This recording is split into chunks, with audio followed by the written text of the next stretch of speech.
now more than ever. In the story that follows, we present you with a great deal of what we have learned from our studies in medicine and in the behavioral sciences about how people work best with other people.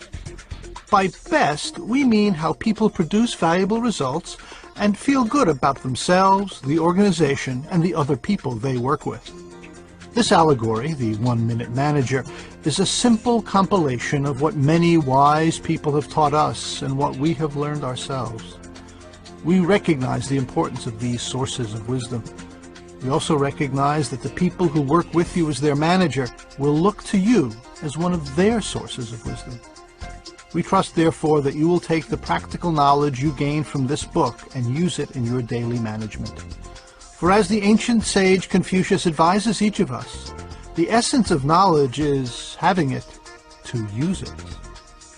When this story was originally published in 1982, people and organizations read it to increase their productivity, profits, and prosperity.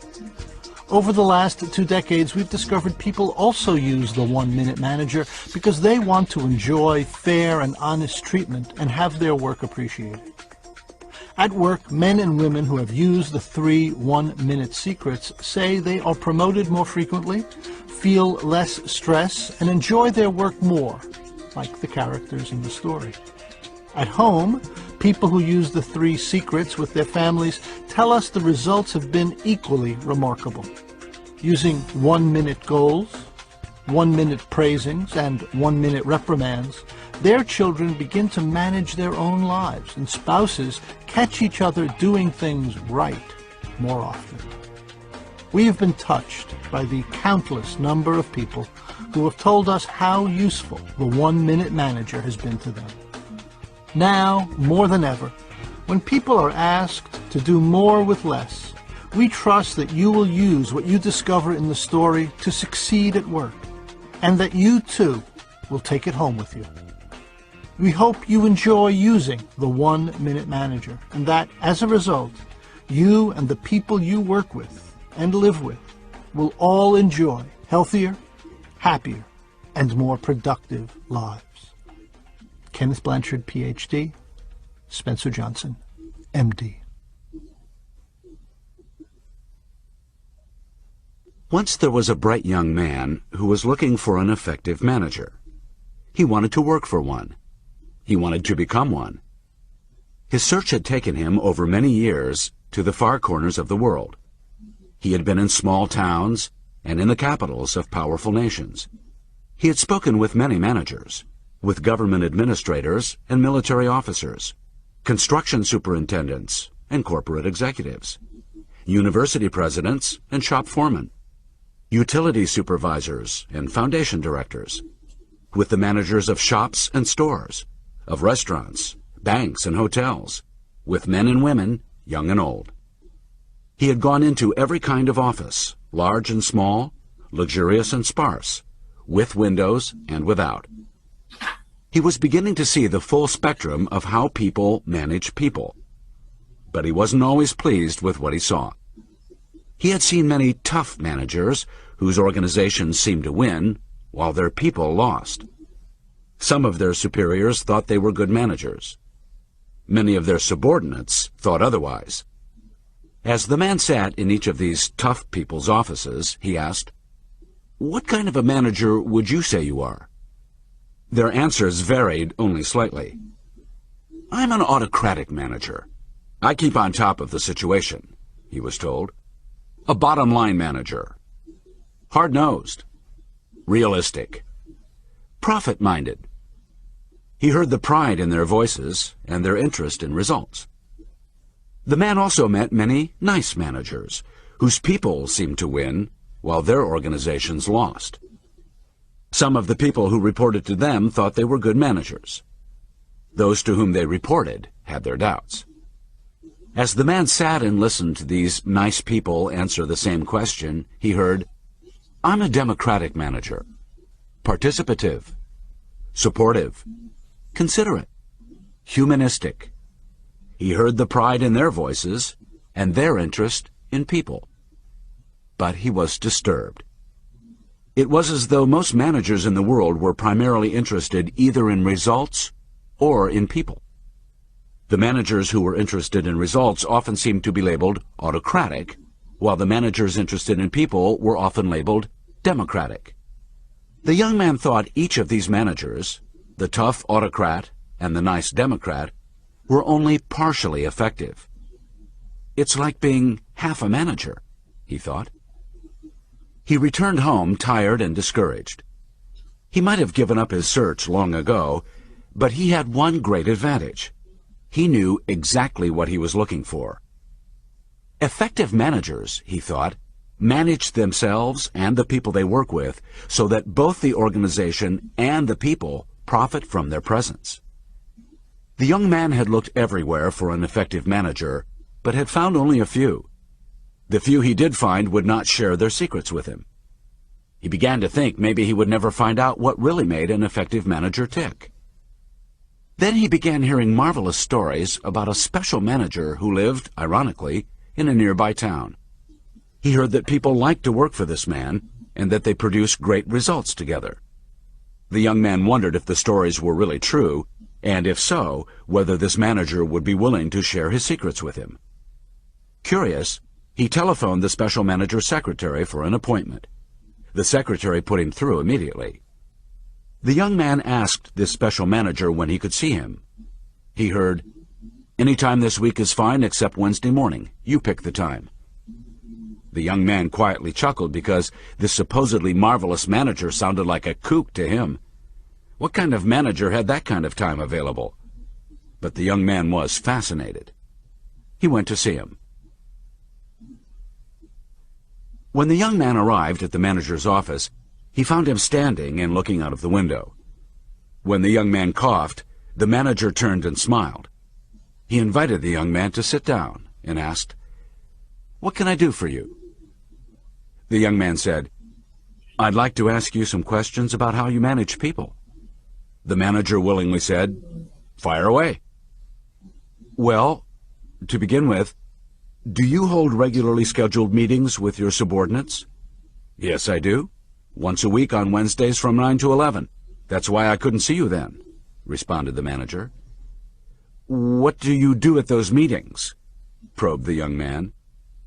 "I listen while my people review and analyze what they accomplished last week, the problems they had, and what still needs to be accomplished. Then we develop plans and strategies for the next week." "Are the decisions made at those meetings binding on both you and your people?" questioned the young man. "Of course they are," insisted the manager. "What would be the point of having a meeting if they weren't?" "Then you are a participative manager, aren't you?" asked the young man. "On the contrary," insisted the manager.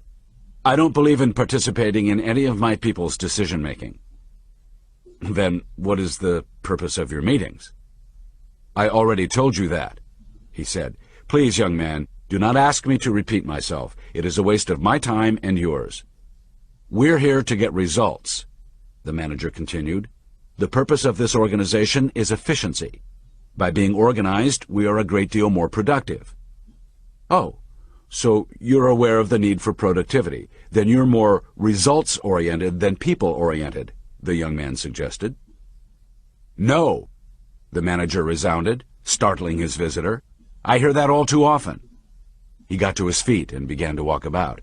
"How on earth can I get results if it's not through people? I care about people and results. They go hand in hand." "Here, young man, look at this." The manager handed his visitor a plaque. "I keep it on my desk to remind me of a practical truth. People who feel good about themselves produce good results." As the young man looked at the plaque, the manager said, "Think about yourself. When do you work best? Is it when you feel good about yourself, or when you don't?" The young man nodded as he began to see the obvious. "I get more done when I'm feeling good about myself," he responded. "Of course you do," the manager agreed, "and so does everyone else." The young man raised his index finger with newfound insight. "So," he said, "helping people to feel good about themselves is a key to getting more done." "Yes," the manager agreed. However, remember, productivity is more than just the quantity of work done. It is also the quality. He walked over to the window and said, "Come over here, young man." He pointed to the traffic below and asked, "Do you see how many foreign cars there are on the road?" The young man looked out at the real world and said, "I see more of them every day, and I guess that's because they're more economical and they last longer?" The manager nodded reluctantly and said, "Exactly. So why do you think people are buying foreign cars? Because American manufacturers didn't make enough cars? Or," the manager said without interrupting, "because they did not make the quality car the American public really wanted?" "Now that I think of it," the young man answered, "it's a question of quality and quantity." "Of course," the manager added.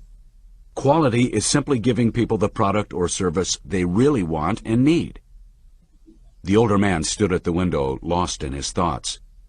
He could remember, not so long ago, when his country provided the technology that helped to rebuild Europe and Asia.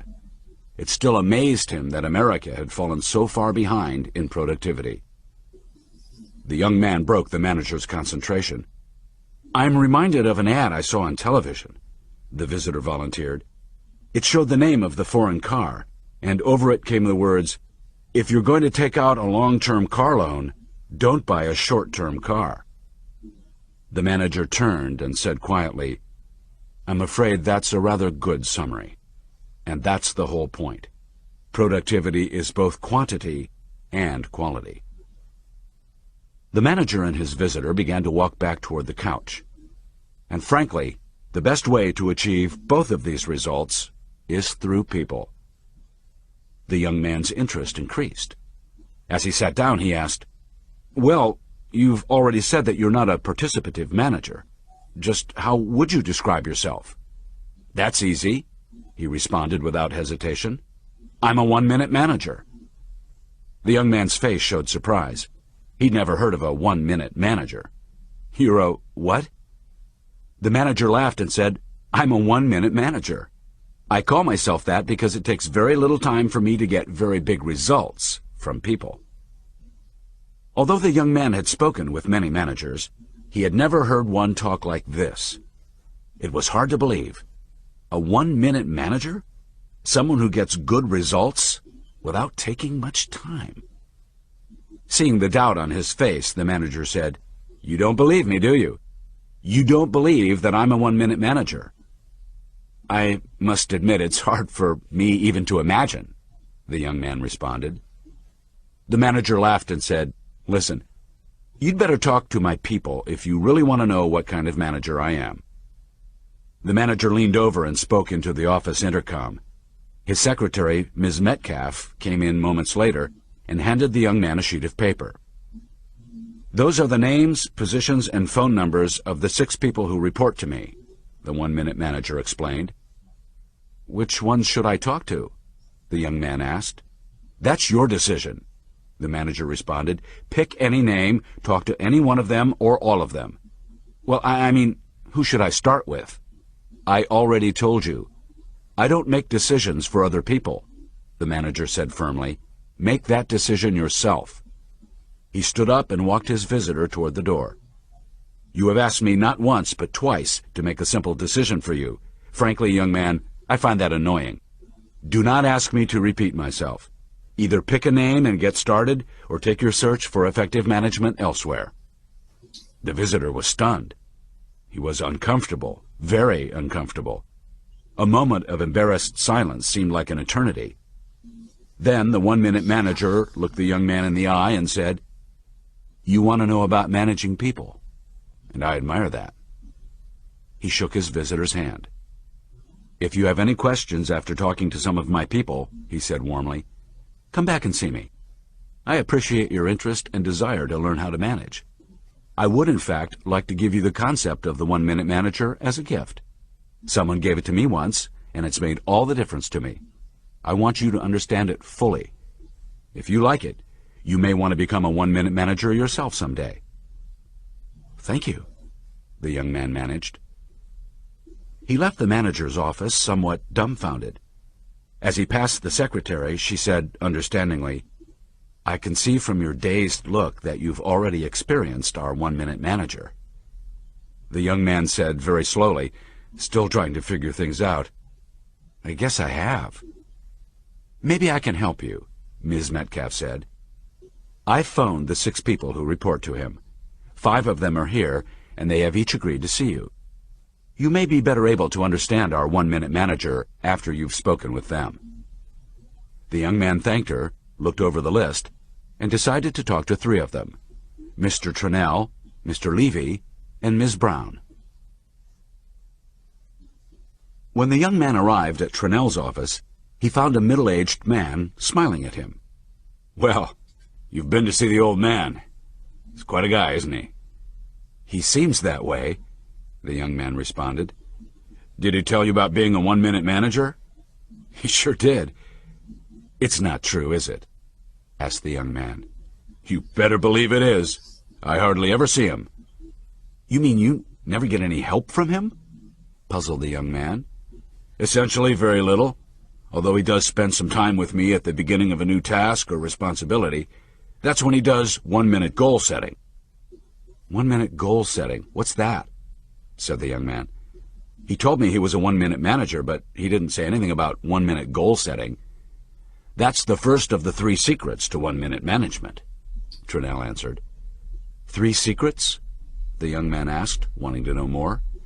"Yes," said Trennell. 1-minute goal setting is the first one, and the foundation for 1-minute management. You see, in most organizations, when you ask people what they do, and then ask their boss, all too often you get 2 different lists. In fact, in some organizations I've worked in, any relationship between what I thought my job responsibilities were and what my boss thought they were was purely coincidental. And then I would get in trouble for not doing something I didn't even think was my job. "Does that ever happen here?" asked the young man. "No," Trennell said. "It never happens here. The 1-minute manager always makes it clear what our responsibilities are and what we're being held accountable for." "Just how does he do that?" the young man wanted to know. "Efficiently," Trennell said with a smile. Trennell began to explain. "Once he has told me what needs to be done, or we have agreed on what needs to be done, then each goal is recorded on no more than a single page. The 1-minute manager feels that a goal and its performance standard should take no more than 250 words to express. He insists that anyone be able to read it within a minute.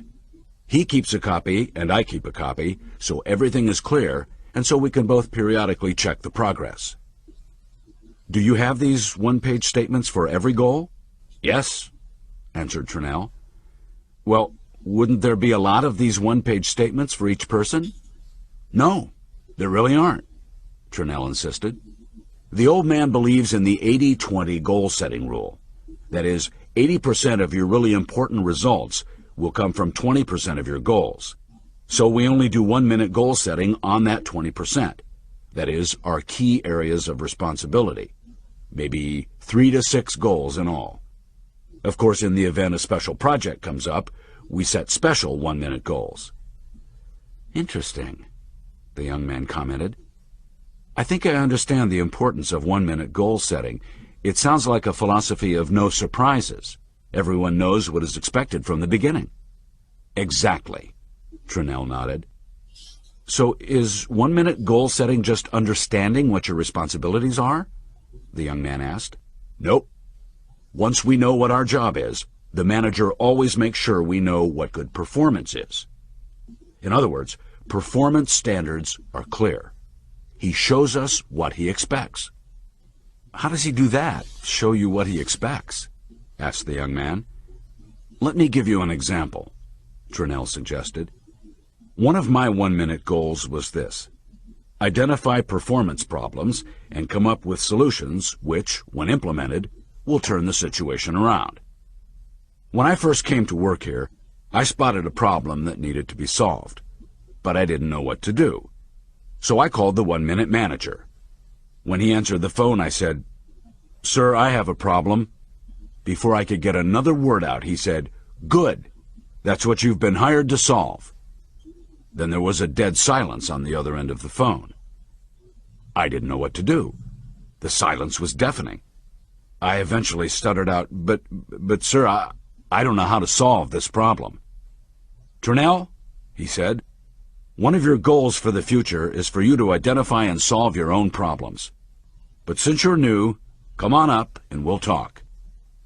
When I got up there, he said, "Tell me, Turnell, what your problem is, but put it in behavioral terms." "Behavioral terms?" I echoed. "What do you mean by behavioral terms?" "I mean," the manager explained to me, "that I do not want to hear only about attitudes or feelings. Tell me what is happening in observable, measurable terms." I described the problem the best I could. He said, "That's good, Turnell. Now tell me what you would like to be happening in behavioral terms." "I don't know," I said. "Then don't waste my time," he snapped. I just froze in amazement for a few seconds. I didn't know what to do. He mercifully broke the dead silence. "If you can't tell me what you'd like to be happening," he said, "you don't have a problem yet. You're just complaining. A problem only exists if there is a difference between what is actually happening and what you desire to be happening." Being a quick learner, I suddenly realized I knew what I wanted to be happening. After I told him, he asked me to talk about what may have caused the discrepancy between the actual and the desired. After that, the one-minute manager said, "Well, what are you going to do about it?" "Well, I could do A," I said. "If you did A, would what you want to happen actually happen?" he asked. "No," I said. "Then you have a lousy solution. What else could you do?" he asked. "I could do B," I said. "But if you do B, will what you want to happen really happen?" he countered again. "No," I realized. "Then that's also a bad solution," he said. "What else can you do?" I thought about it for a couple of minutes and said, "I could do C, but if I do C, what I want to happen won't happen. So that's a bad solution, isn't it?" "Right. You're starting to come around," the manager then said with a smile on his face.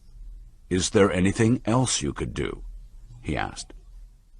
"Maybe I could combine some of these solutions," I said. "That sounds worth trying," he reacted. "In fact, if I do A this week, B next week, and C in 2 weeks, I'll have it solved." "That's fantastic." "Thanks so much. You solved my problem for me." He got very annoyed. "I did not," he interrupted. "You solved it yourself. I just asked you questions. Questions you are able to ask yourself. Now get out of here and start solving your own problems on your time, not mine." I knew what he had done, of course. He'd shown me how to solve problems so that I could do it on my own in the future. Then he stood, looked me straight in the eye, and said, "You're good, Turnell. Remember that the next time you have a problem." I remember smiling as I left his office. Turnell leaned back in his chair and looked as if he were reliving his first encounter with the one-minute manager. "So," the young man began, reflecting on what he had just heard, "one-minute goal setting is simply, first, agree on your goals. Second, see what good behavior looks like.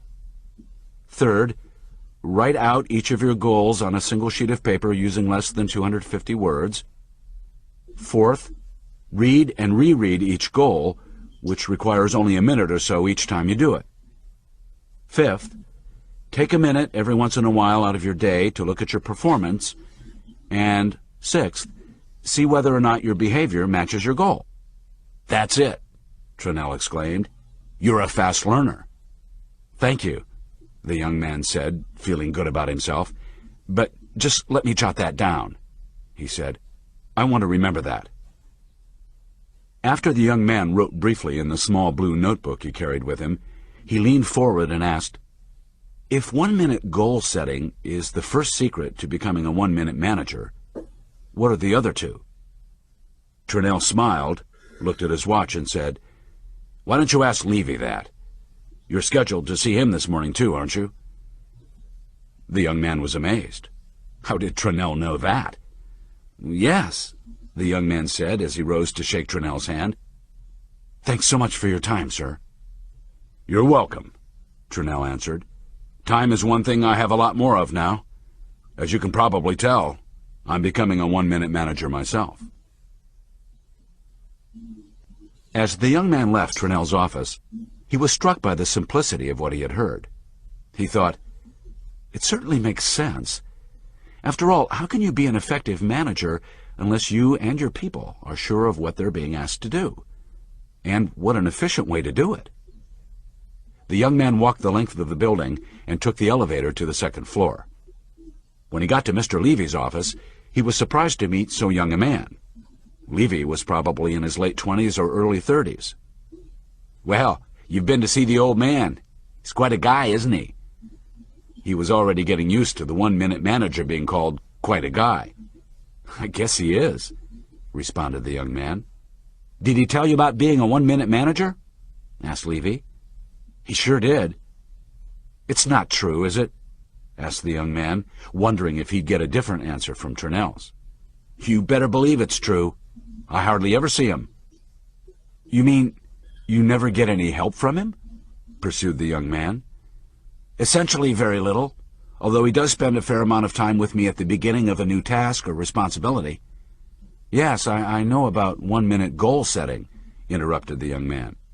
Actually, I wasn't thinking so much about one-minute goal setting. I was referring to one-minute praisings. One-minute praisings? Echoed the young man. Are they the second secret to becoming a one-minute manager? Yes, they are, Levy revealed. In fact, when I first started to work here, the one-minute manager made it very clear to me what he was going to do. What was that? The visitor asked. He said that he knew that it would be a lot easier for me to do well if I got crystal clear feedback from him on how I was doing. He said he wanted me to succeed. He wanted me to be a big help to the organization and to enjoy my work. He told me that he would try, therefore, to let me know in no uncertain terms when I was doing well and when I was doing poorly. And then he cautioned me that it might not be very comfortable at first for either of us. Why? The visitor asked. Because, as he pointed out to me then, most managers don't manage that way, and people aren't used to it. Then he assured me that such feedback would be a big help to me. Can you give me an example of what you're talking about? The young man requested. Sure, Levy complied. Shortly after I started to work, I noticed that after my manager had done one-minute goal setting with me, he would stay in close contact. What do you mean by close contact? Asked the young man. There were two ways that he did it, explained Levy. First of all, he observed my activities very closely. He never seemed to be very far away. Secondly, he made me keep detailed records of my progress, which he insisted I send to him. Well, that's interesting, said the young man. Why does he do that? At first I thought he was spying and didn't trust me. That is, until I found out from some of the other people who report to him what he was really doing. What was that? The young man wanted to know. He was trying to catch me doing something right, Levy said. Catch you doing something right? Echoed the young man. Yes, responded Levy. We have a motto around here that says, help people reach their full potential. Catch them doing something right. Levy continued. In most organizations, the managers spend most of their time catching people doing what? He asked the young man. The young man smiled and said knowingly, doing something wrong. Right, said Levy. Here we put the accent on the positive. We catch people doing something right. The young man made a few notes in his notebook and then asked, What happens, Mr. Levy, when the one-minute manager catches you doing something right? That's when he gives you a one-minute praising, Levy said with some delight. What does that mean? The young man wanted to know. Well, when he has seen that you've done something right, he comes over and makes contact with you. That often includes putting his hand on your shoulder or briefly touching you in a friendly way. Doesn't that bother you? The young man wondered. When he touches you? No, Levy insisted. On the contrary, it helps. I know he really cares about me, and he wants me to prosper. As he says, the more consistently successful your people are, the higher you rise in the organization. When he makes contact, it's brief, but it lets me know once again that we're really on the same side. Anyway, after that, Levy continued, he looks you straight in the eye and tells you precisely what you did right. Then he shares with you how good he feels about what you did. I don't think I've ever heard of a manager doing that, the young man broke in. That must make you feel pretty good. It certainly does, Levy confirmed, for several reasons. First of all, I get a praising as soon as I've done something right. He smiled and leaned toward his visitor. Then he laughed and said, I don't have to wait for an annual performance review, if you know what I mean. Both men smiled. Second, since he specifies exactly what I did right, I know he's sincere and familiar with what I'm doing. Third, he's consistent. Consistent? Echoed the young man, wanting to know more. Yes, insisted Levy. He will praise me if I am performing well and deserve it, even if things are not going well for him elsewhere. I know he may be annoyed about other things, but he responds to where I am, not just to where he is at the time. And I really appreciate that. Doesn't all this praising have to take up a lot of the manager's time? The young man asked. Not really, said Levy. Remember, you don't have to praise someone for very long for them to know you noticed and you care. It usually takes less than a minute. And that's why it's called a 1-minute praising, the visitor said as he wrote down what he was learning. Right, Levy said. Is he always trying to catch you doing something right? The young man asked. No, of course not, Levy answered. Just when you first start work here, or when you begin a new project or responsibility, then he does. After you get to know the ropes, he doesn't seem to be around much. Why? The young man wondered. Because you and he have other ways of knowing when your job performance is praiseworthy. You both can review the data in the information system, the sales figures, expenditures, production schedules, and so on. And then, Levy added, after a while, you begin to catch yourself doing things right, and you start praising yourself. Also, you're always wondering when he might praise you again, and that seems to keep you going even when he's not around. It's uncanny. I've never worked so hard at a job in my life. That's really interesting, commented the young man. So, 1-minute praising is a secret to becoming a 1-minute manager. It is indeed, Levy said with a gleam in his eye. He enjoyed watching someone learn the secrets of 1-minute management. As the visitor looked at his notes, he quickly reviewed what he had learned about the 1-minute praising. The 1-minute praising works well when you, first, tell people up front that you're going to let them know how they're doing. Second, praise people immediately. Third, tell people what they did right. Be specific. Fourth, tell people how good you feel about what they did right and how it helps the organization and the other people who work there. Fifth, stop for a moment of silence to let them feel how good you feel. Sixth, encourage them to do more of the same. And seventh, shake hands or touch people in a way that makes it clear that you support their success in the organization. What's the third secret? The young man asked anxiously. Levy laughed at the visitor's enthusiasm, rose from his chair and said, Why don't you ask Miss Brown? I understand you're planning to talk to her, too. Yes, I am, admitted the young man. Well, thanks so much for your time. That's okay, insisted Levy. Time is one thing I have plenty of. You see, I'm a 1-minute manager myself now. The visitor smiled. He'd heard that somewhere before. He wanted to reflect on what he was learning.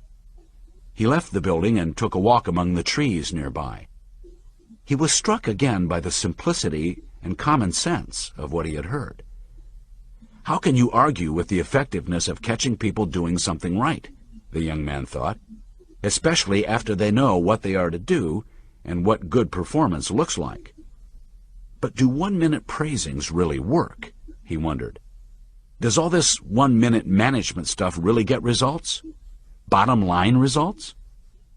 As he walked along, his curiosity about results increased. So he returned to the one-minute manager's secretary and asked Ms. Metcalf to reschedule his appointment with Ms. Brown for some time the next morning. "Tomorrow morning is fine," the secretary said as she hung up the phone. "Ms. Brown said to tell you to come any time except Wednesday morning." Then she called downtown and made the new appointment he requested.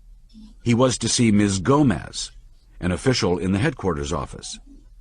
"They have information there about all the different plants and locations in the total company," Ms. Metcalf said in a very knowing way. "I'm sure you'll find whatever you're looking for." He thanked her and left. After lunch, the young man went downtown. He met with Ms. Gomez, a competent-looking woman in her early 40s. Getting down to business, the young man asked, "Could you please tell me what is the most efficient and effective of all your operations in the country? I want to compare it with the so-called one-minute managers." A moment later he laughed as he heard Ms. Gomez say, "Well, you won't have to look very far, because it is the one-minute managers. He's quite a guy, isn't he? His operation is the most efficient and effective of all our plants." "That's unbelievable," said the young man. "Does he have the best equipment?" "No," said Ms. Gomez. "In fact, he's got some of the oldest." "Well, there's got to be something wrong out there," said the young man, still puzzled by the old man's management style. "Tell me, does he lose a lot of his people? Does he have a lot of turnover?" "Come to think of it," Ms. Gomez said, "he does have a lot of turnover." "Aha," the young man said, thinking he was onto something. "What happens to those folks when they leave the one-minute manager?" the young man wanted to know. "We give them their own operation," Ms. Gomez quickly responded. "After 2 years with him, they say, 'Who needs a manager? He's our best trainer of people. Whenever we have an opening and need a good manager, we call him. He always has somebody who is ready.'" Amazed, the young man thanked Ms. Gomez for her time, but this time he got a different response. "I was glad I could fit you in today," she said. "The rest of my week is really jammed. I wish I knew what the one-minute manager's secrets were. I've been meaning to go over there and see him, but I just haven't had time." Smiling, the young man said, "I'll give you those secrets as a gift when I find them out myself, just like he's giving them to me." "That would be a precious present," Ms. Gomez said with a smile. She looked around her cluttered office and said, "I could use whatever help I can get." The young man left Ms. Gomez's office and walked out into the street, shaking his head. The one-minute manager was absolutely fascinating to him. That night the young man had a very restless sleep. He found himself excited about the next day, about learning the third secret to becoming a one-minute manager. The next morning he arrived at Ms. Brown's office at the stroke of 9. A very smartly dressed woman in her late 50s greeted him. He got the usual, "He's quite a guy, isn't he?" routine. But by now the young man was getting to the point where he could sincerely say, "Yes, he is." "Did he tell you about being a one-minute manager?" asked Ms. Brown. "That's all I've been hearing about," the young man said, laughing. "It's not true, is it?" he asked, still wondering if he'd get a different answer. "You better believe it is. I hardly ever see him." "You mean you don't have much contact with him?" pursued the young man. "Outside your regular weekly meeting?" "Essentially very little, except of course when I do something wrong," said Ms. Brown. Shocked, the young man said, "You mean the only time you see the one-minute manager is when you do something wrong?" "Yes. Well, not quite," said Ms. Brown, "but almost." "But I thought a key motto around here was catching people doing things right." "It is," insisted Brown, "but you have to know some things about me." "What?" asked the young man. "I've been working here for quite a few years. I know this operation inside and out.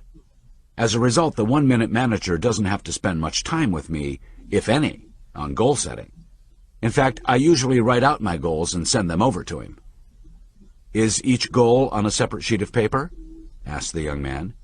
"You bet," no longer than 250 words, and each one takes me or the 1-minute manager only a minute to read. Another thing about me that's important is that I just love my work. As a result, I do most of my own 1-minute praisings. In fact, I believe if you're not for yourself, who is? A friend of mine told me a motto I'll always remember. If you don't blow your own horn, someone else will use it as a spittoon. The young man smiled. He liked her sense of humor. Does your manager ever praise you? He asked. Sometimes he does, but he doesn't have to do it very often because I beat him to the punch, answered Ms. Brown. When I do something especially good, I might even ask the 1-minute manager for a praising. How would you ever have the nerve to do that? Asked the young man. It's easy. Just like making a bet where I either win or I break even. If he gives me the praising, I win. But if he doesn't, the young man broke in, then I break even, responded Ms. Brown. I didn't have it before I asked. The young man smiled as he took note of Ms. Brown's philosophy, and then continued. You said he spends time with you when you do something wrong. What do you mean? Asked the young man. If I make a significant mistake, that's when I invariably get a 1-minute reprimand, Ms. Brown said. A what? The startled young man asked. A 1-minute reprimand, Ms. Brown repeated. That's the third secret to becoming a 1-minute manager. How does it work? Wondered the young man out loud. It's simple, said Ms. Brown. I figured you'd say that, said the young man. Ms. Brown joined his laugh and explained, if you have been doing a job for some time, and you know how to do it well, and you make a mistake, the 1-minute manager is quick to respond. What does he do? Asked the young man. As soon as he has learned about the mistake, he comes to see me. First, he confirms the facts. Then he might put his hand on my shoulder, or maybe just come around to my side of the desk. Doesn't that bother you? Asked the young man. Sure it does, because you know what's coming, especially since he doesn't have a smile on his face. He looks me straight in the eye, she continued, and tells me precisely what I did wrong. Then he shares with me how he feels about it. He's angry, annoyed, frustrated, or whatever he's feeling. How long does that take? Asked the young man. Only about 30 seconds, but sometimes it seems forever to me, confided Ms. Brown. The visitor couldn't help but remember the feelings he had when the 1-minute manager told him, in no uncertain terms, how annoyed he was with his indecision. And then what happens? The young man asked as he moved to the edge of his chair. He lets what he said sink in with a few seconds of silence. Boy, does it sink in. Then what? The young man asked. He looks me squarely in the eye and lets me know how competent he thinks I usually am. He makes sure I understand that the only reason he is angry with me is that he has so much respect for me. He says he knows this is so unlike me. He says how much he looks forward to seeing me some other time, as long as I understand that he does not welcome that same mistake again. The young man broke in. It must make you think twice. It certainly does. Ms. Brown nodded vigorously. The young man knew what Ms. Brown was talking about. He was taking notes now as fast as he could. He sensed that it wasn't going to take this woman long to cover several important points. First of all, Ms. Brown said, he usually gives me the reprimand as soon as I've done something wrong. Second, since he specifies exactly what I did wrong, I know he is on top of things and that I'm not going to get away with sloppiness. Third, since he doesn't attack me as a person, only my behavior, it's easier for me not to become defensive. I don't try to rationalize away my mistake by fixing blame on him or somebody else. I know he's being fair. And fourth, he's consistent. Does that mean he'll reprimand you for doing something wrong, even if things are going well for him elsewhere? Yes, she answered. Does the whole process really take only a minute? The young man asked. Usually, she said. And when it's over, it's over. A 1-minute reprimand doesn't last long, but I can guarantee you, you don't forget it. And you usually don't make the same mistake twice. I think I know what you're talking about, the young man said. I'm afraid I asked him. I hope, she interrupted, you didn't ask him to repeat himself. The young man was embarrassed. I did, he confessed. Then you know what it's like to be on the receiving end of a 1-minute reprimand, she said. Although I expect as a visitor, you got a rather mild one.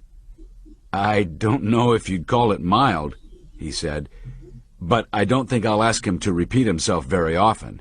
That was a mistake. I wonder, the visitor said out loud, if the 1-minute manager ever makes a mistake. He seems almost too perfect. Ms. Brown began to laugh. Hardly, she said, but he does have a good sense of humor. So when he does make a mistake, like forgetting to do the last half of the 1-minute reprimand, we point it out to him and kid him about it. After we've had time to recover from the reprimand, that is. We might, for example, phone him later and tell him we know we were wrong. Then we might laugh and ask for the praising half of the reprimand because we're not feeling too good. And what does he do then? The young man asked. He usually laughs and says he's sorry he forgot to remind me that I'm an okay person. You can laugh about praisings and reprimands? The young man asked. Sure, Ms. Brown said. You see, the 1-minute manager has taught us the value of being able to laugh at ourselves when we make a mistake. It helps us get on with our work. That's terrific, the young man enthused. How did you learn to do that? Simply, Ms. Brown answered, by watching the boss do it himself. You mean your boss can laugh at himself when he makes a mistake? The astonished young man asked. Well, not always, Ms. Brown admitted. He's like most of us. Sometimes it's tough, but often he can. And when he does laugh at himself, it has a positive effect on everyone around him. He must be pretty secure, the young man suggested. He is, Ms. Brown answered. The young man was impressed. He was beginning to see how valuable such a manager was to an organization. Why do you think the 1-minute manager's reprimands are so effective? He asked. I'll let you ask the 1-minute manager, she said, as she rose from behind the desk and walked the young man to the door. When he thanked her for her time, Ms. Brown smiled and said, You know what the response to that is going to be. They both laughed. He was beginning to feel like an insider rather than a visitor, and that felt good. As soon as he was in the hall, he realized how little time he'd spent with her and how much information she had given him. He reflected on what she had said. It sounded so simple. He reviewed in his own mind what you should do when you catch an experienced person doing something wrong. The 1-minute reprimand works well when you, first, tell people beforehand that you're going to let them know how they are doing and in no uncertain terms. The first half of the reprimand.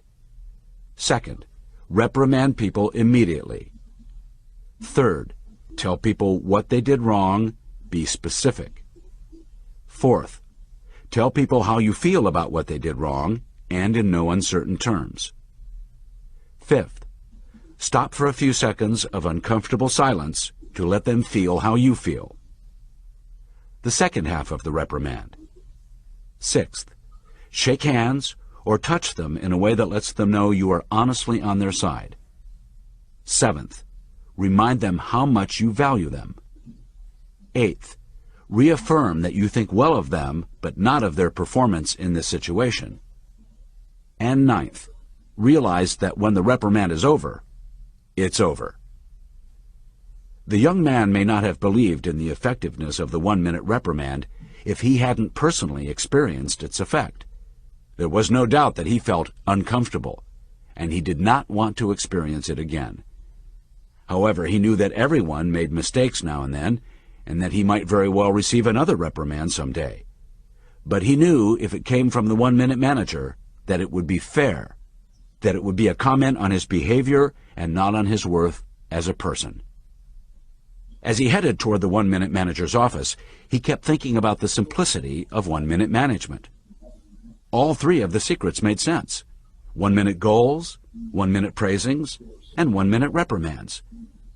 But why do they work? He wondered. Why is the one-minute manager the most productive manager in the company?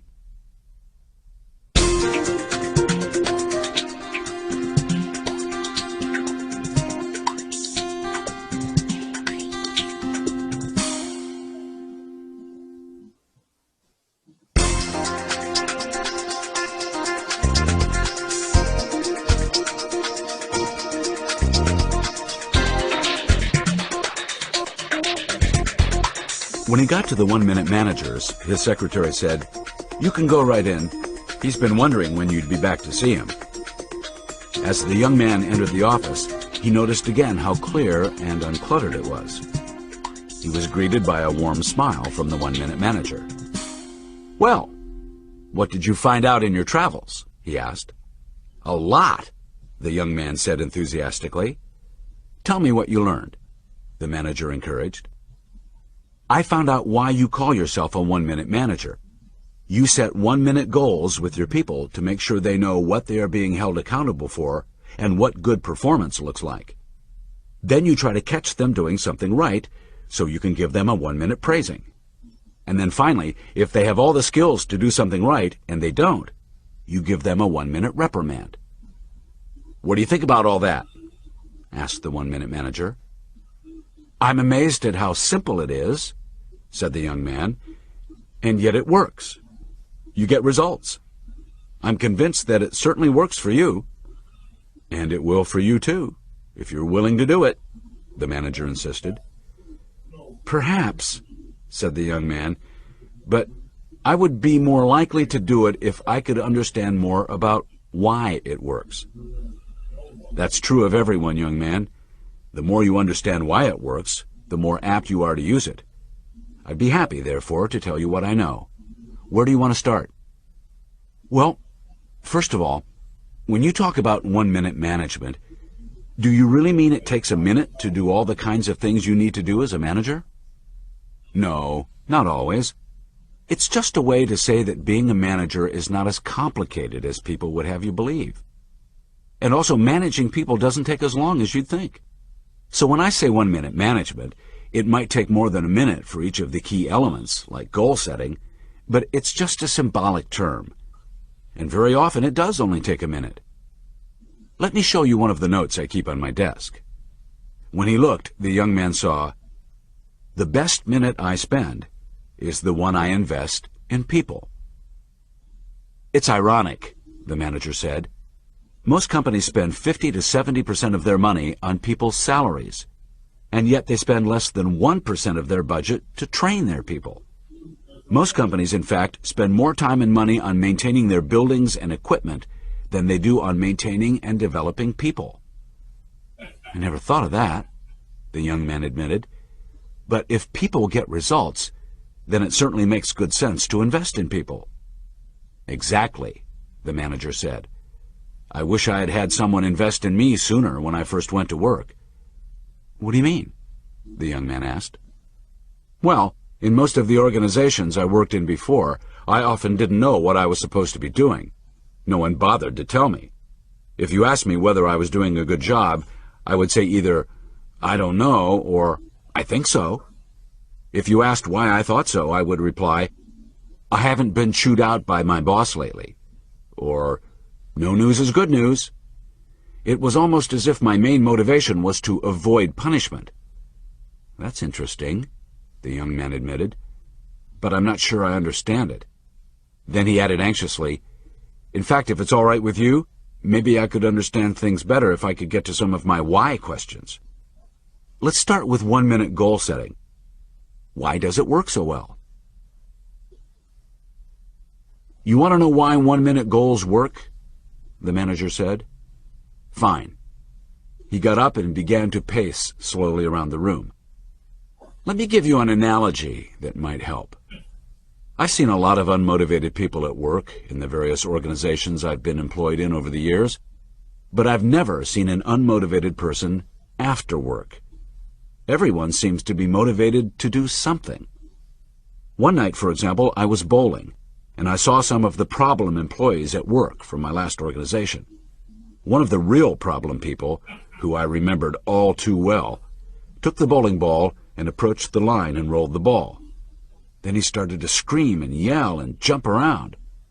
Why do you think he was so happy? Because he got a strike? He had knocked down all the pins. Exactly. Why don't you think he and the other people are that excited at work? Because he doesn't know where the pins are, smiled the young man. I get it. How long would he want to bowl if there were no pins? Right, said the one-minute manager. Now you can see what happens in most organizations. I believe that most managers know what they want their people to do. They just don't bother to tell their people in a way they would understand. They assume they should know. I never assume anything when it comes to goal setting.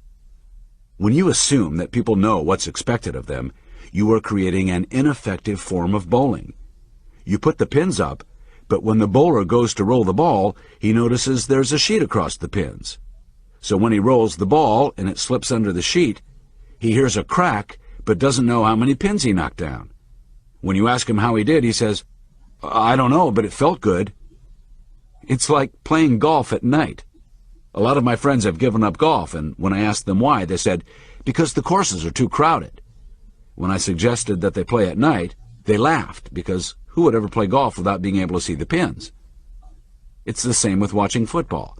How many people in this country would sit in front of their TVs on a Sunday afternoon or a Monday night and watch two teams run up and down the field if there were no goals to shoot at or any way to score? Yeah, why is that? Asked the young man. It's all because clearly the number one motivator of people is feedback on results. In fact, we have another saying here that's worth noting. Feedback is the breakfast of champions. Feedback keeps us going.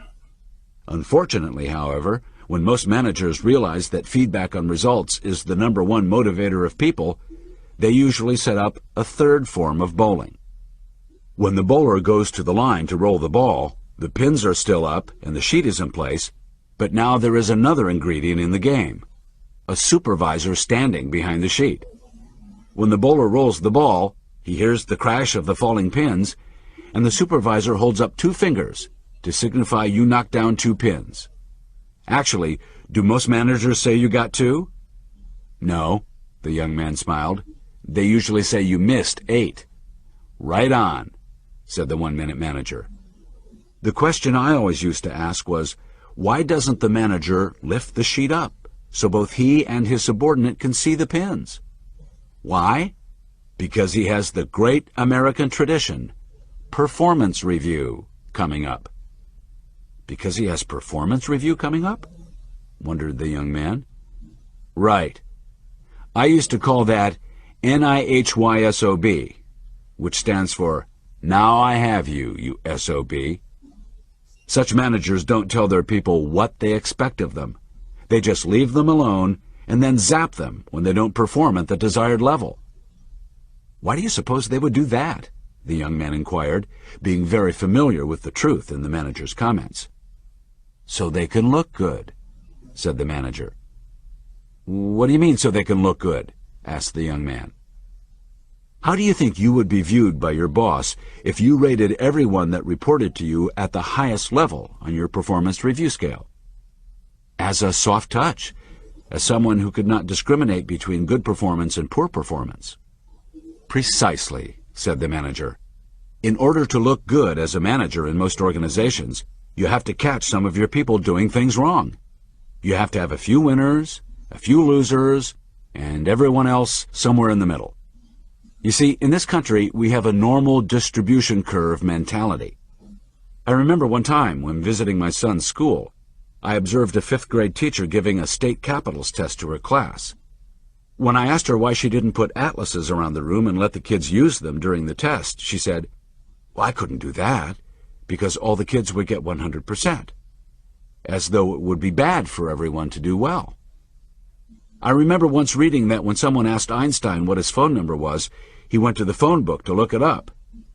The young man laughed. "You're kidding." "No, I'm not kidding." He said he never cluttered his mind with information he could find somewhere else. Now, if you didn't know better, the manager continued, what would you think of someone who went to the phone book to look up his own number? Would you think he was a winner or a loser? The young man grinned and said, "A real loser." "Sure," the manager responded. "I would too. But we'd be wrong, wouldn't we?" The young man nodded his agreement. "It's easy for any of us to make this mistake," the manager said. Then he showed his visitor the plaque he had made for himself. "Look at this. Everyone is a potential winner. Some people are disguised as losers. Don't let their appearances fool you." "You see," the manager said, "you really have three choices as a manager. First, you can hire winners.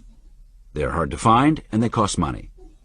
Or second, if you can't find a winner, you can hire someone with the potential to be a winner. Then you systematically train that person to become a winner. If you're not willing to do either of the first two, and I am continually amazed at the number of managers who won't spend the money to hire a winner or take the time to train someone to become a winner, then there is only the third choice left: prayer." That stopped the young man cold. He put down his notebook and pen and said, "Prayer?" The manager laughed quietly. "That's just my attempt at humor, young man. But when you think about it, there are many managers who are saying their prayers daily. I hope this person works out." "Oh," the young man said seriously. "Well, let's take the first choice. If you hire a winner, it's really easy to be a one-minute manager, isn't it?" "It sure is," the manager said with a smile. He was amazed at how serious the young man was now, as though being more serious made a person a better manager. "All you have to do with a winner is do 1-minute goal setting and let him run with the ball." "I understand from Ms. Brown sometimes you don't even have to do that with her," said the young man. "She's absolutely right," said the manager. "She's forgotten more than most people know around here. But with everyone, winner or potential winner, 1-minute goal setting is a basic tool for productive behavior." "Is it true that no matter who initiates the 1-minute goal setting?" the young man asked. "Each goal always has to be written down on a single sheet of paper?" "Absolutely," insisted the 1-minute manager. "Why is that so important?" "So people can review their goals frequently and then check their performance against those goals." "I understand you have them write down only their major goals and responsibilities and not every aspect of their job," the young man said. "Yes, that's because I don't want this to be a paper mill. I don't want a lot of pieces of paper filed away somewhere and looked at only once a year when it's time for next year's goal setting or performance review or some such thing. As you probably saw, everyone who works for me has a plaque near them that looks like this." He showed his visitor a copy of the plaque. "Take a minute. Look at your goals. Look at your performance. See if your behavior matches your goals." The young man was amazed. He'd missed this in his brief visit. "I never saw this," he said. "It's terrific. Could I get one of these plaques?" "Sure," the manager said. "I'll arrange it." As he was writing down some of what he was learning, the aspiring manager said, without lifting up his head, "You know, it's difficult to learn everything there is to learn about 1-minute management in such a short time. There's certainly more I'd like to learn about 1-minute goals, for instance, but maybe I could do that later." "Could we move to 1-minute praisings now?" asked the young man, as he looked up from his notebook. "Sure," said the 1-minute manager. "You're probably wondering why that works, too." "I certainly am," the visitor responded. "Let's look at a few examples," the 1-minute manager said. "Maybe then it will be clear to you why 1-minute praisings work so well." "I'd like that," said the young man. "I'll start with a pigeon example and then move on to people," said the manager. "Just remember, young man, people are not pigeons. People are more complicated. They are aware, they think for themselves, and they certainly don't want to be manipulated by another person. Remember that and respect that. It's a key to good management." With that in mind, let's look at several simple examples which show us that we all seek what feels good to us and we avoid what feels bad to us. Suppose you have an untrained pigeon that you want to enter a box in the lower left-hand corner and run across the box to the upper right-hand corner and push a lever with his right foot. Suppose that not too far from the entry point we have a pellet machine. That is, a machine that can release pellets of food to reward and reinforce the pigeon. What do you think is going to happen if we put the pigeon in the box and wait until the pigeon runs over to the upper right-hand corner and pushes the lever with his right foot before we give him any food? Asked the one-minute manager. He would starve to death, responded the young man. You're right. We're going to lose a lot of pigeons. The pigeon is going to starve to death because he doesn't have any idea what he is supposed to do. Now, it's actually not too hard to train a pigeon to do this task.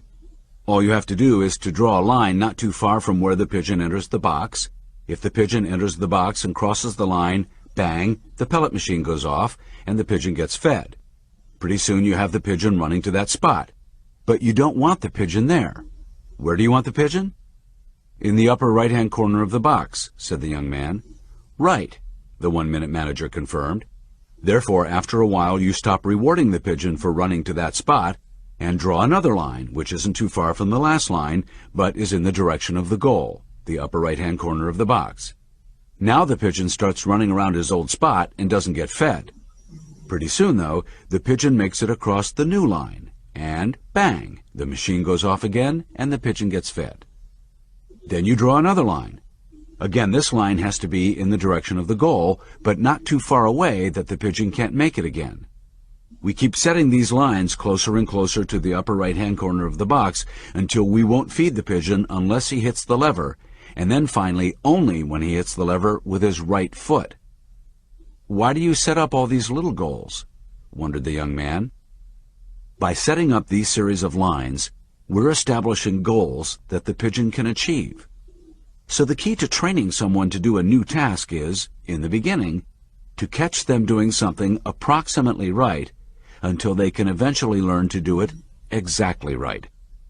We use this concept all the time with kids and animals, but we somehow forget it when we're dealing with big people, adults. For example, at some of these sea aquariums you see around the country, they usually end the show by having a huge whale jump over a rope which is high above the water. When the whale comes down, he drenches the first 10 rows. The people leave that show mumbling to themselves, "That's unbelievable. How did they teach that whale to do that?" "Do you think they go out in the ocean in a boat?" the manager asked, "and put a rope out over the water and yell, 'Up, up,' until a whale jumps out of the water over the rope, and then say, 'Hey, let's hire him. He's a real winner.'" "No," laughed the young man, "but that really would be hiring a winner." The two men enjoyed the laugh they shared. "You're right," the manager said. "When they captured the whale, he knew nothing about jumping over ropes. So when they began to train him in the large pool, where do you think they started the rope?" "At the bottom of the pool," answered the young man. "Of course," responded the manager. "Every time the whale swam over the rope, which was every time he swam past, he got fed. Soon they raised the rope a little. If the whale swam under the rope, he didn't get fed during training. Whenever he swam over the rope, he got fed. So after a while, the whale started swimming over the rope all of the time. Then they started raising the rope a little higher." "Why do they raise the rope?" asked the young man. "First," the manager began, "because they were clear on the goal, to have the whale jump high out of the water and over the rope. And second," the one-minute manager pointed out, "it's not a very exciting show for a trainer to say, 'Folks, the whale did it again.' Everybody may be looking in the water, but they can't see anything. Over a period of time, they keep on raising the rope until they finally get it to the surface of the water. Now the great whale knows that in order to get fed, he has to jump partially out of the water and over the rope. As soon as that goal is reached, they can start raising the rope higher and higher out of the water." "So that's how they do it," the young man said. "Well, I can understand now how using that method works with animals, but isn't it a bit much to use it with people?" "No, it's very natural, in fact," the manager said. "We all do essentially the same thing with the children we care for. How do you think you teach them to walk? Can you imagine standing a child up and saying, 'Walk,' and when he falls down, you pick him up and spank him and say, 'I told you to walk'? No, you stand the child up, and the first day he wobbles a little bit, and you get all excited and say, 'He stood, he stood,' and you hug and kiss the child. The next day he stands for a moment and maybe wobbles a step, and you're all over him with kisses and hugs. Finally, the child, realizing that this is a pretty good deal, starts to wobble his legs more and more until he eventually walks. The same thing goes for teaching a child to speak. Suppose you wanted a child to say, "Give me a glass of water, please." If you waited until the child said the whole sentence before you gave her any water, the child would die of thirst. So you start off by saying, "Water, water." All of a sudden, one day the child says, "Water." You jump all over the place. Hug and kiss the child. Get grandmother on the phone so the child can say, "Water, water." That wasn't water, but it was close. Now, you don't want a kid going into a restaurant at the age of 21 asking for a glass of water. So after a while, you only accept the word water, and then you begin on please. These examples illustrate that the most important thing in training somebody to become a winner is to catch them doing something right. In the beginning, approximately right, and gradually moving them toward the desired behavior. With a winner, you don't have to catch them doing things right very often because good performers catch themselves doing things right and are able to be self-reinforcing. "Is that why you observe new people a lot in the beginning?" asked the young man. "Or when your more experienced people are starting a new project?" "Yes," the one-minute manager said.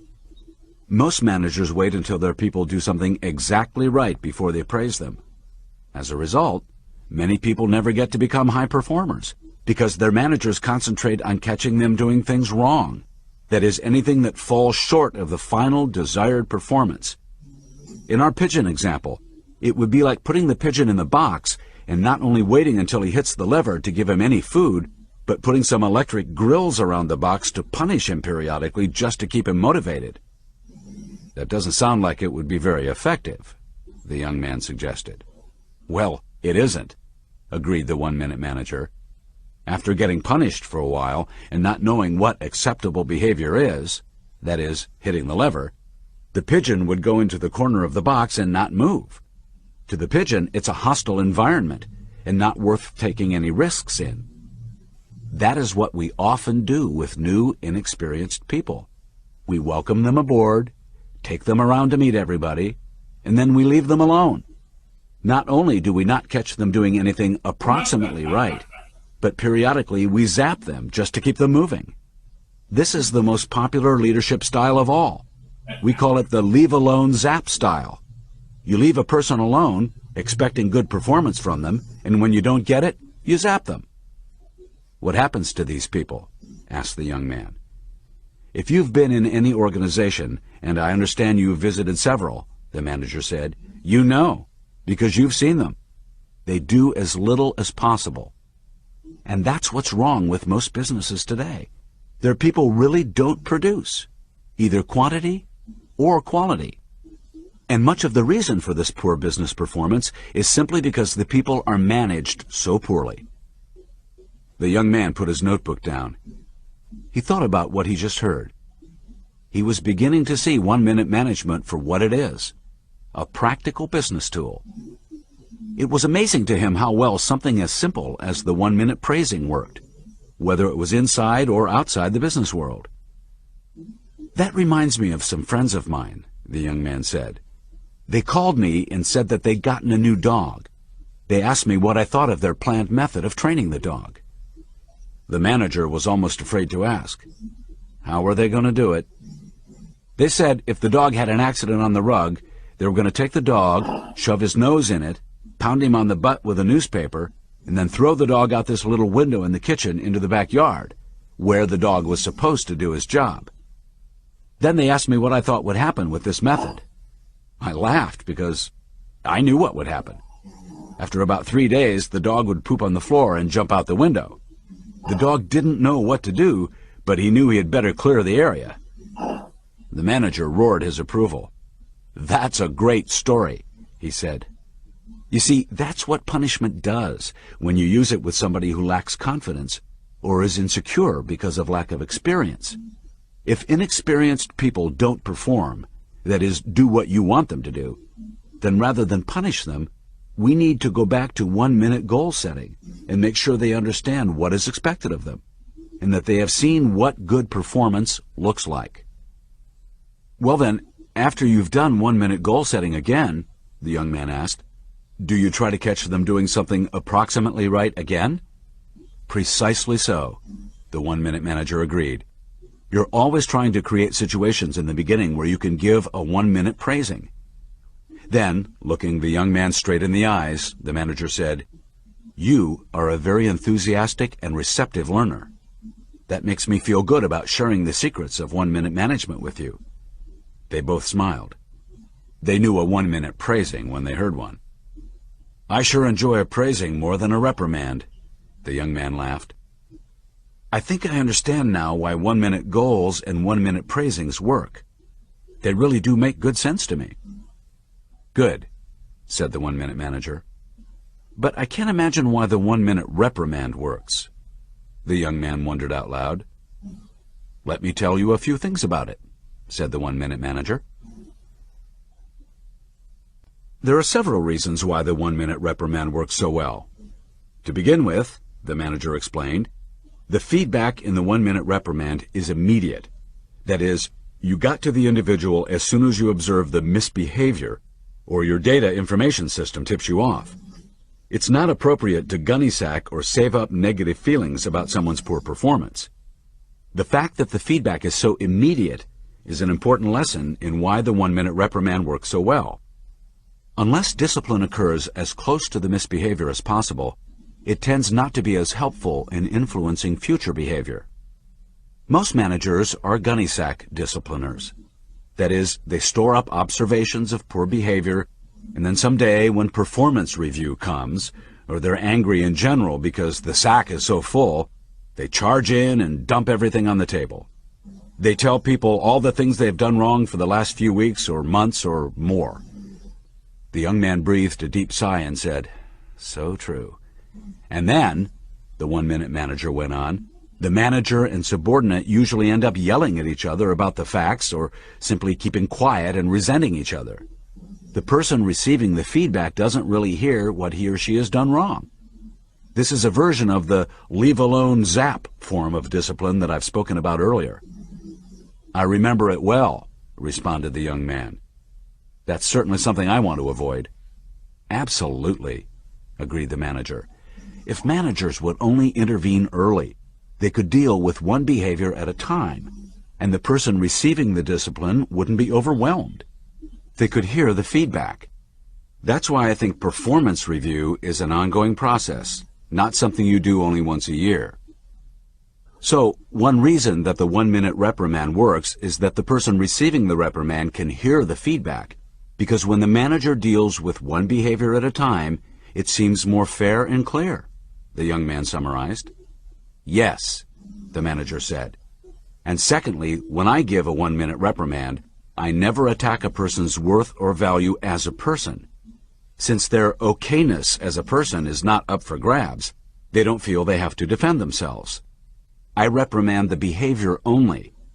Thus, my feedback and their own reaction to it is about the specific behavior and not their feelings about themselves as human beings. So often, when disciplining people, managers persecute the individual. My purpose in a 1-minute reprimand is to eliminate the behavior and keep the person. So that's why you make the second half of the reprimand a praising, the young man said. Their behavior is not okay, they are okay. Yes, agreed the 1-minute manager. Why wouldn't you give the praising first and then the reprimand? Suggested the young man. For some reason, it just doesn't work, insisted the manager. Some people, now that I think of it, say that I am nice and tough as a manager. But to be more accurate, I'm really tough and nice. Tough and nice, echoed the young man. Yes, insisted the 1-minute manager. This is an old philosophy that has worked well for literally thousands of years. There is in fact a story in ancient China that illustrates this. Once upon a time, an emperor appointed a second in command. He called this prime minister in and, in effect, said to him, "Why don't we divide up the tasks? Why don't you do all the punishing and I'll do all the rewarding?"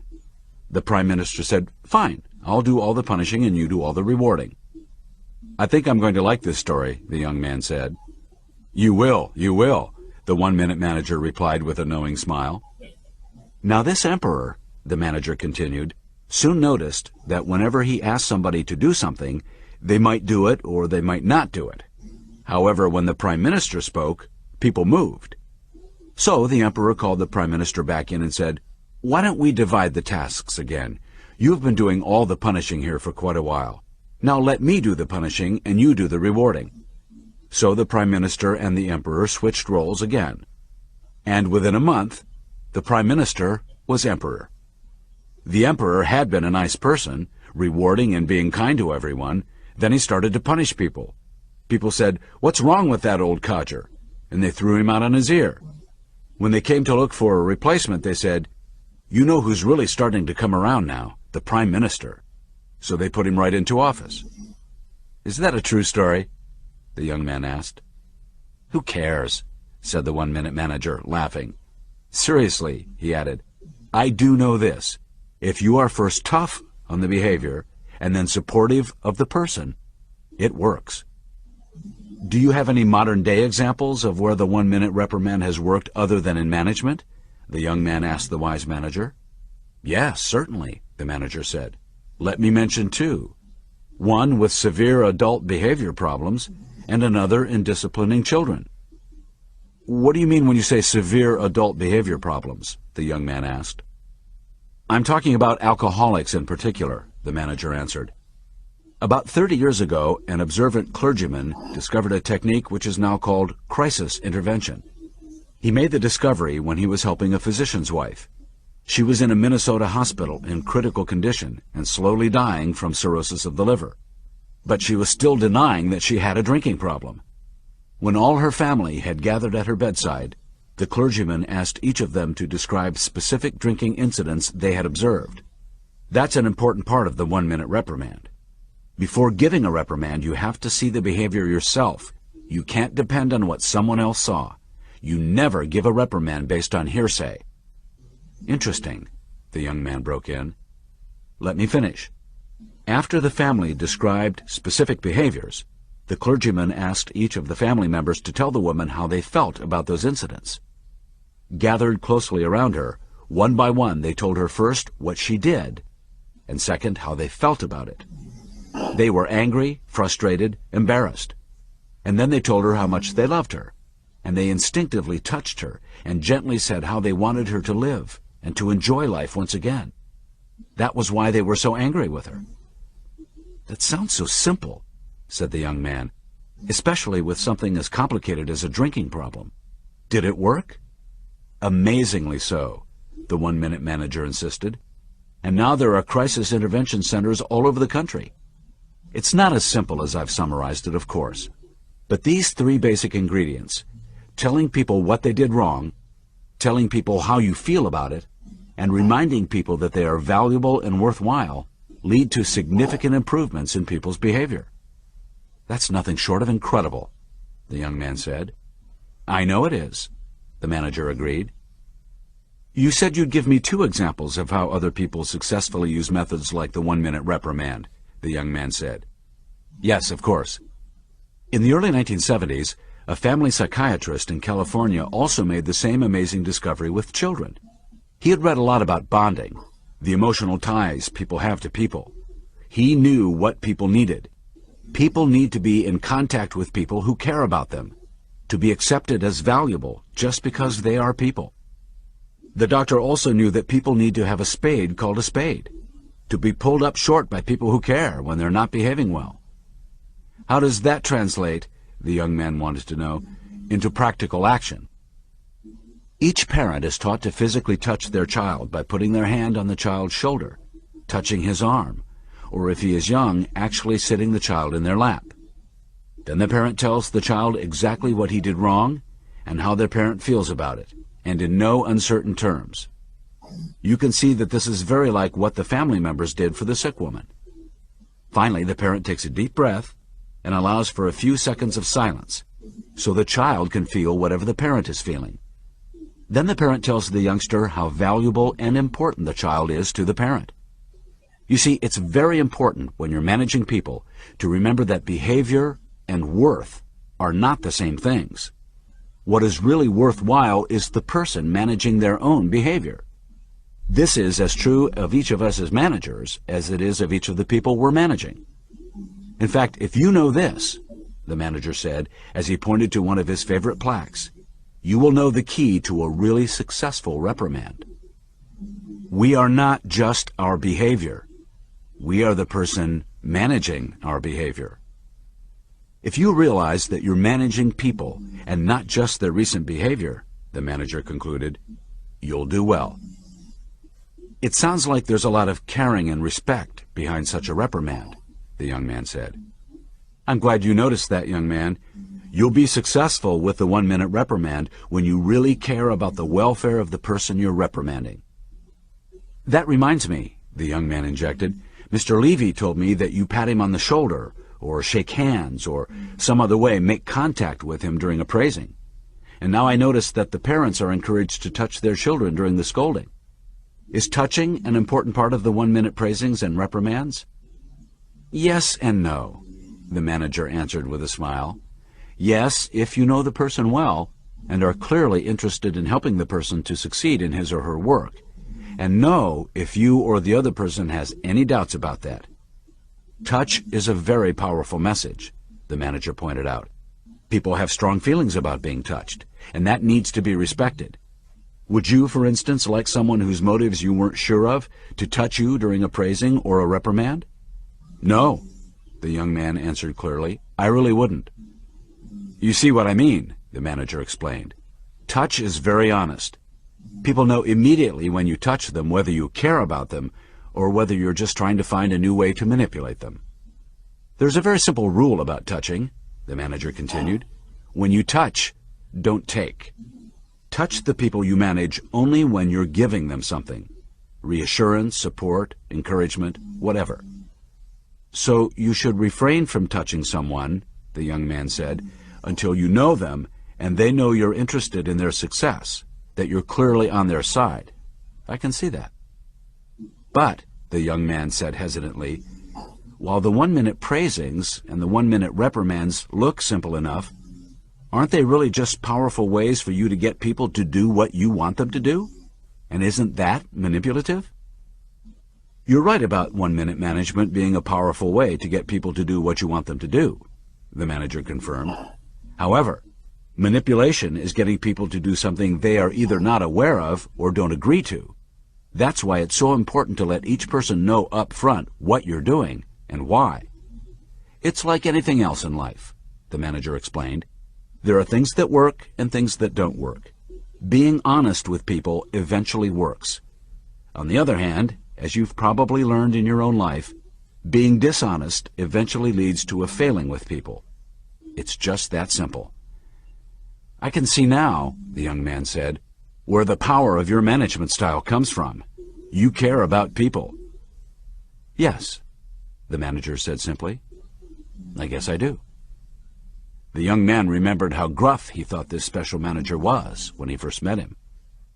It was as though the manager could read his mind. Sometimes, the 1-minute manager said, you have to care enough to be tough. And I am. I'm very tough on the poor performance, but only on the performance. I'm never tough on the person. The young man liked the 1-minute manager. He knew now why people liked to work with him. Maybe you'd find this interesting, sir, the younger man said as he pointed to his notebook. It's a plaque I've created to remind me of how goals, the 1-minute goals, and consequences, the praisings and the reprimands, affect people's behavior. Goals begin behaviors. Consequences maintain behaviors. That's very good, the manager exclaimed. Do you think so? The young man asked, wanting to hear the compliment once again. Young man, the manager said very slowly for emphasis, it is not my role in life to be a human tape recorder. I do not have time to continually repeat myself. Just when he thought he would be praised, the young man felt he was in for another 1-minute reprimand, something he wanted to avoid. The bright young man kept a straight face and said simply, What? They looked at each other for only a moment, and then they both burst into laughter. "I like you, young man," the manager said. "How would you like to go to work here?" The young man put down his notebook and stared in amazement. "You mean go to work for you?" he asked enthusiastically. "No, I mean go to work for yourself, like the other people in my department. Nobody ever really works for anybody else. I just help people work better, and in the process they benefit our organization." This was, of course, what the young man had been looking for all along. "I'd love to work here," he said. And so he did, for some time. The time the special manager had invested in him paid off, because eventually the inevitable happened. He became a one-minute manager. He became a one-minute manager not because he thought like one or talked like one, but because he behaved like one. He set one-minute goals. He gave one-minute praisings. He gave one-minute reprimands. He asked brief, important questions, spoke the simple truth, laughed, worked, and enjoyed. And perhaps most of all, he encouraged the people he worked with to do the same. He had even created a pocket-sized game plan to make it easier for the people around him to become one-minute managers. He had given it as a useful gift to each person who reported to him. Many years later, the young man looked back on the time when he first heard of the principles of one-minute management. It seemed like a long time ago. He was glad he had written down what he learned from the one-minute manager. He had put his notes into a book and had given copies to many people. He remembered Ms. Gomez's telephoning to say, "I can't thank you enough. It's made a big difference in my work." That pleased him. As he thought back on the past, he smiled. He remembered how much he had learned from the original one-minute manager, and he was grateful. The new manager was also happy that he could take the knowledge one step further. By giving copies to many other people in the organization, he had solved several practical problems. Everyone who worked with him felt secure. No one felt manipulated or threatened because everyone knew up front what he was doing and why. They could also see why the seemingly simple one-minute management techniques, goals, praising, and reprimands, worked so well with people. Every person who had their own copy of the text could read and reread it at their own pace until they could understand it and put it to good use themselves. The manager knew full well the very practical advantage of repetition in learning anything new. Sharing the knowledge in this simple and honest way had, of course, saved him a good deal of time, and it had certainly made his job easier. Many of the people reporting to him had become one-minute managers themselves, and they in turn had done the same for many of the people who reported to them. The entire organization had become more effective. As he sat at his desk thinking, the new one-minute manager realized what a fortunate individual he was. He had given himself the gift of getting greater results in less time. He had time to think and to plan, to give his organization the kind of help it needed. He had time to exercise and stay healthy. He knew he did not experience the daily emotional and physical stress other managers subjected themselves to. And he knew that many of the other people who worked with him enjoyed the same benefits. His department had fewer costly personnel turnovers, less personal illness, and less absenteeism. The benefits were significant. As he looked back, he was glad he had not waited to use one-minute management until he thought he could do it just right. After his staff had read about this management system, he had asked each person who reported to him if they would like to be managed by a one-minute manager. He was amused to learn that there was something that people really wanted even more than learning how to become a one-minute manager themselves, and that was to have one for a boss. Once he knew this, it was a lot easier for him to clearly tell his staff that he wasn't sure that he could do it just exactly the way he was supposed to. "I'm not accustomed to telling people how good they are or how I feel about things," he had said. "And I'm not sure I can remember to calm down after I've given someone a reprimand and reminded them of how good they are as a person." The typical answer from his associates had caused him to smile. "Well, you could at least give it a try." By simply asking if his staff wanted to be managed by a one-minute manager, and by admitting that he might not always be able to do it right, he had accomplished something very important. The people he worked with felt that he was honestly on their side from the very beginning, and that made all the difference. Then the new one-minute manager got up from his desk and began to walk about his uncluttered office. He was deep in thought. He felt good about himself, as a person and as a manager. His caring about people had paid off handsomely. He had risen in the organization, gaining more responsibilities and more rewards. And he knew he had become an effective manager because both his organization and the people in it had clearly benefited from his presence. Suddenly the intercom buzzed and startled the man. "Excuse me, sir, for interrupting you," he heard his secretary say, "but there is a young woman on the phone. She wants to know if she can come and talk to you about the way we manage people here." The new one-minute manager was pleased. He knew more women were entering the business world, and he was glad that some of them were as keen to learn about good management as he had been. The manager's department was now running smoothly. As you might expect, it was one of the best operations of its kind in the world. His people were productive and happy, and he was happy too. It felt good to be in his position. "Come any time," he heard himself telling the caller. And soon he found himself talking to a bright young person. "I'm glad to share my management secrets with you," the new one-minute manager said, as she showed the visitor to his couch. "I will only make one request of you." "What is that?" the visitor began. "Simply," the manager began, "that you share it with others."